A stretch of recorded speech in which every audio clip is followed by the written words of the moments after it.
In the last segment, I just want to go over something there that I may have missed. That is at page 135, transactions between parties at a distance. We were talking about this mail rule and then the rule regarding instantaneous means of communication. As you know, mail is not instantaneous, but fax and email and texting and so on are. If the offeror revokes the offer using the mail rule, the revocation is not effective until it reaches the offeree. It's not if he mails it a revocation, it's not effective like the acceptance is effective, but the revocation is not effective until it reaches the offeree. Likewise, for instantaneous means of communication. So if we're using email or whatever, a revocation has to reach the phone or the computer or whatever of the offeree before it's effective. Now, if the offeree obviously has accepted before that, you can't revoke anymore because there's a contract.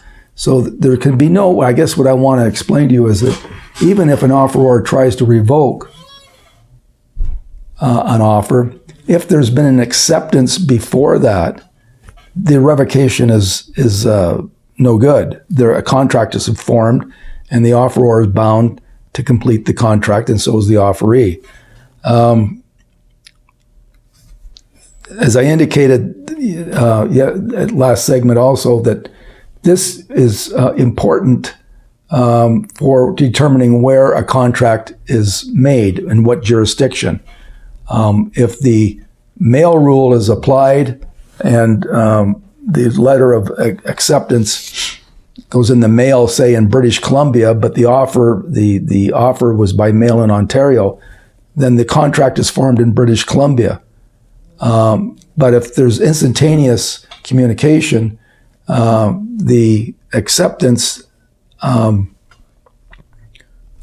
to reach the phone or the computer of the offeror, and if that's in Ontario, then the contract is formed in Ontario. And you might say, well, why do we care where the contract is formed? Well, sometimes it's important because if the parties have to sue on the contract, there may be different rules of interpreting the contract from jurisdiction to jurisdiction or province to province or country to country. And that's explained more fully at page 136 at the bottom of the page and the top of page 137. Now I want to move on to this section at page 137 concerning what we call bilateral and unilateral contracts. Most business contracts are what we call bilateral contracts. That is where I make an offer to buy your car for $30,000 and you accept. We now have a contract formed. It's the parties there have traded promises. I've promised to buy your car for $30,000. You've promised to sell it for $30,000. A contract is formed, but neither promise has been performed yet. This is normal in any sales contract in business. It could be, for example, in Sault Ste. Marie, we have a steel plant called Algoma Steel.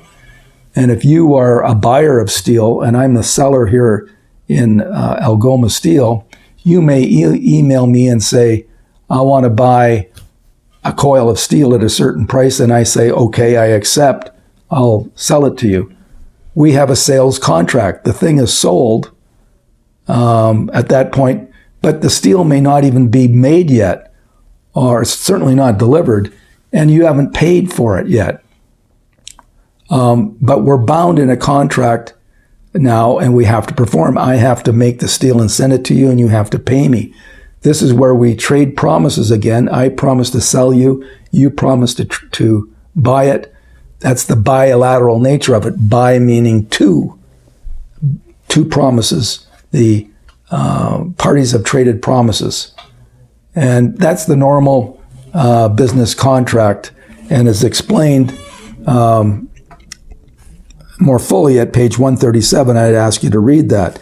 In a bilateral situation, because the parties have traded promises, both are called a promisor and a promisee, because one's making a promise to the other and the other's making the promise to the other person. So that's the bilateral contract, and that's the normal contract in a business environment. There's this other type of offer or contract called a unilateral one, which is an offer made for where I make an offer, I'm the offeror, where I want you to perform an act again. For example, a reward. If I say, I promise to pay you $1,000 if you find my dog, there's only one promise made there. I promise to pay if you find the dog. If you find the dog, at the point of you finding the dog, the contract is formed. Because I'm not asking you for a promise to find the dog, I'm asking you to perform an act of finding the dog. So there's just one promise. That's more fully explained at the bottom of page 137. Unilateral meaning there's just the one promise given. As the book explains, it's a unilateral contract. It's a contract in which the offer is accepted by performing an act or series of acts required by the terms of the offer.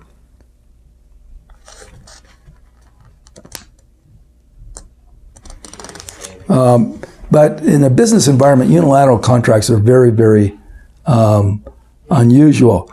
As the book points out at page 138, what in a unilateral situation, for example, if I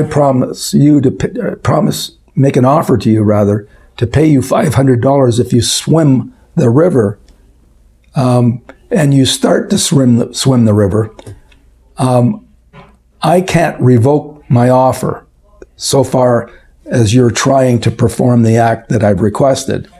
The law provides that I've made what we call a secondary or subsidiary promise not to revoke if you've started to perform. And that's explained at the top of page 138.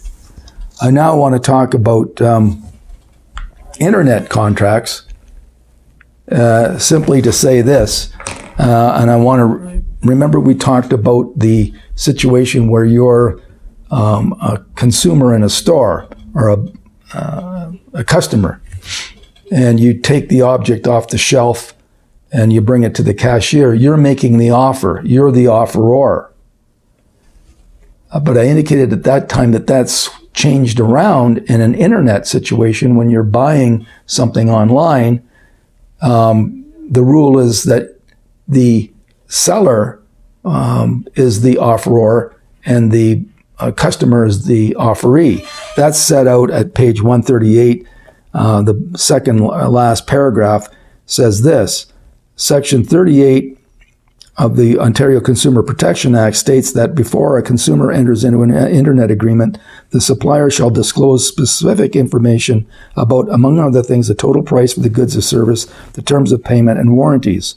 Subsection 38.2 states the supplier shall provide the consumer with an express opportunity to accept or decline the agreement. This suggests that the internet consumer is the offeree. There it is there. This suggests, I'll read it again, this suggests that the internet consumer is the offeree, and it seems to contradict the general rule discussed in this chapter that a retailer advertising goods for sale is making only an invitation to consumers to make offers, and typically in retail sales, the consumer is often the offeror. Okay. At page 139, it talks about uncertainty in the wording of an offer. If you have uncertainty in the wording of an offer, it's not an offer. If I say to you, I'll give you a fair price for your car, or I'll paint your house for a fair price, or whatever, that's not enough specific information to constitute it to be an offer. It has to be a distinct and clear promise with a request or condition attached to it. And that's set out at page 138.